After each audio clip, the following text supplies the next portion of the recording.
Hello, Seiiti Arata. To stop wasting time on pointless things, you first need to define what is useful and what is pointless. And this definition comes only from you, based on what you want out of life. And once you've done the work of classifying what is useful and what is pointless, then you will implement changes in your daily life to reduce time wasting. And finally, you will add some safety mechanisms to avoid wasting time accidentally. So let's first start with clarity, with consciousness. None of this is going to work if you don't have a crystal clear understanding of the importance of protecting your time. What would people say if they saw you picking up a $100 bill, crumpling it up, and throwing it in the trash first thing in the morning? Or they would see you tearing up two $50 bills and throwing them in the toilet and flushing right after lunch. Or if they caught you burning a stack of money notes at the end of the day. Well, it might seem pretty strange, but that's exactly what many of us do every single day.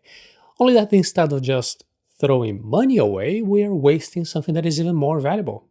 It is our own time. But don't worry, I didn't come here to be telling you to stop playing video games, never watch a series again, cut out all the distractions from your life. No, it's only you who will define what is useful or pointless.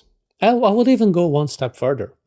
I recommend that you stay away from the content of people who are trying to impose rules on you, because only you will decide what is useful or not for your life. There are much smarter ways to make better use of your time without eliminating breaks or leisure moments and even distractions. All you need to do is to learn how to stop throwing your time in a trash bin, to stop spending what you value the most on totally pointless things from your point of view. The first step to stop wasting time is to identify your wastes.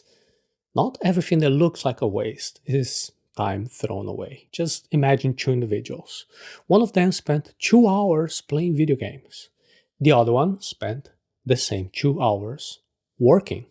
Now, which one of them wasted time? The answer is, it depends. There's a bias to immediately think that the person playing video games wasted time while the one who was working made a better use of the time, and that could be true if the person playing video games had a lot of important activities to do and was just there procrastinating while the person working was actually doing something of value. But it could be that the person playing video games was spending quality time with their child, with friends, or simply having fun by themselves after having done everything that they had to do.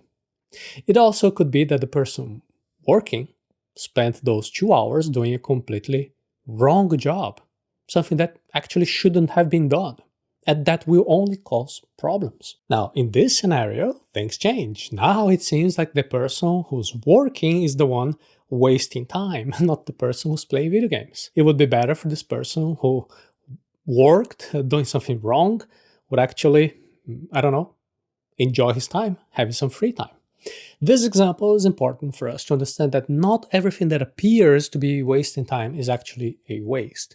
If you look up how to stop wasting time on the internet, you'll find a lot of ready-made solutions telling you to cut social media, series, video games, so you can dedicate 100% of your time to your work, to your goals, to your personal growth. But you and I know that real life is just not like that. Nobody's like a robot who dedicates all their available time to productivity.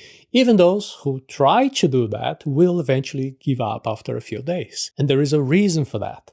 We need rest as much as we need work.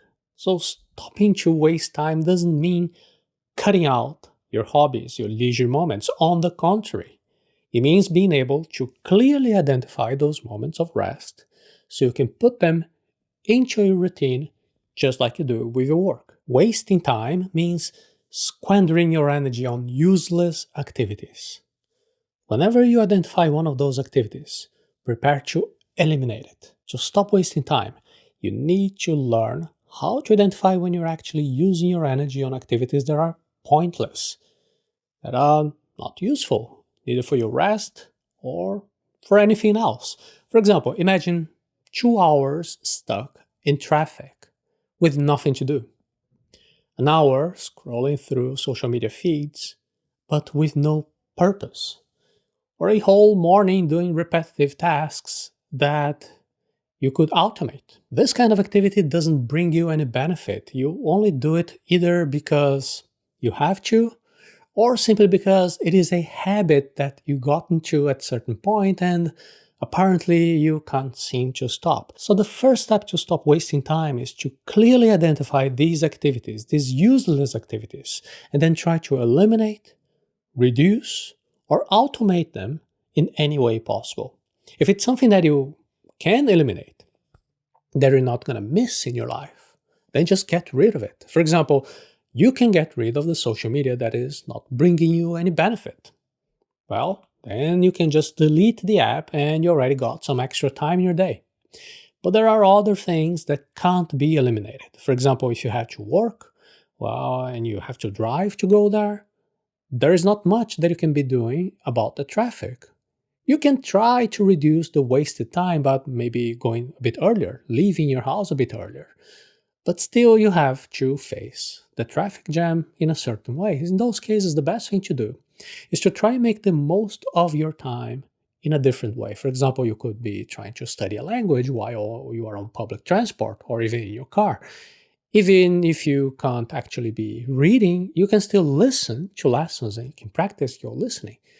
In other situations, you can automate tasks, you can reduce the time you spend on them. You can set all different types of automatic payments, you can use machines like dishwashers, washing machines, cleaning robots, if your budget allows for that type of expense. You can also do online shopping instead of walking to stores and supermarkets. You can filter emails, you can block ads, you can redirect messages. Basically anything you can do repeatedly.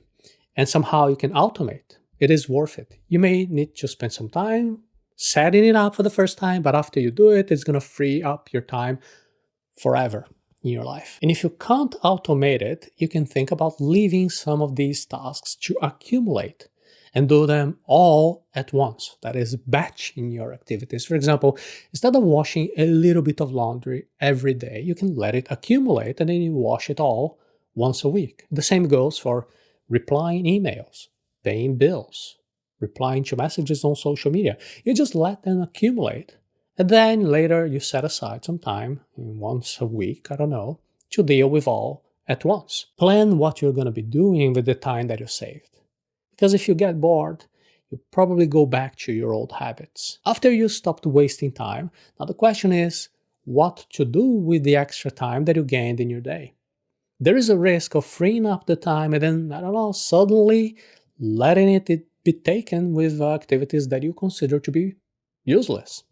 So it is necessary also to protect the time that you can free up. In the beginning, you can use this time to catch up on overdue tasks, the tasks that you were not doing because you were wasting so much time with other things before. This will give you a sense of a organized life, that everything now is in order. But once you caught up on those tasks, you can think of new ways to make use of your extra time. If you're very tired, very stressed, the best thing to do is to use this extra time to rest. You can sleep more, you can do a hobby that relaxes you, you can just read books or watch movies, listen to music. But if you're not so tired, the ideal is to use this extra time to invest in yourself, in your personal, your professional development. This means taking courses, learning new things, practicing certain skills, doing physical exercises. You can use the time to learn new languages, to learn how to invest your money better, to improve something that is required in your job. The options are many. The only thing you should not be doing is just to leave this free time that you've gained with no specific purpose. Because if you do that, the most likely thing that you're just going to be returning to your old habits, and you're going to end up throwing the most valuable asset back in the trash can. So even if the purpose of this extra free time is to rest, just make it very clear to yourself. If necessary, write it on a paper. The resting is important to you. Being productive also means knowing when to stop, to rest, to recharge your batteries. By doing this with intention, you gradually realize how you stopped wasting time and how you became a much more productive person. Just like you don't see people throwing money on a trash bin, you also shouldn't see people wasting time doing something that is considered to be a completely useless activity. And it is only you who can define what is useful or not. But you can only know that when you do a conscious analysis. Just stop wasting time first, identify your time wasters, and then think of ways to eliminate, substitute, or automate these activities. And finally, plan carefully what you're going to be doing with the free time that you created. This is just the start of a journey to become a more productive person. And to move forward with this subject now, I want to invite you to watch a special class from the Productivity Ninja course on time management. And to watch the class right now, you can go to the address arata.se/time management.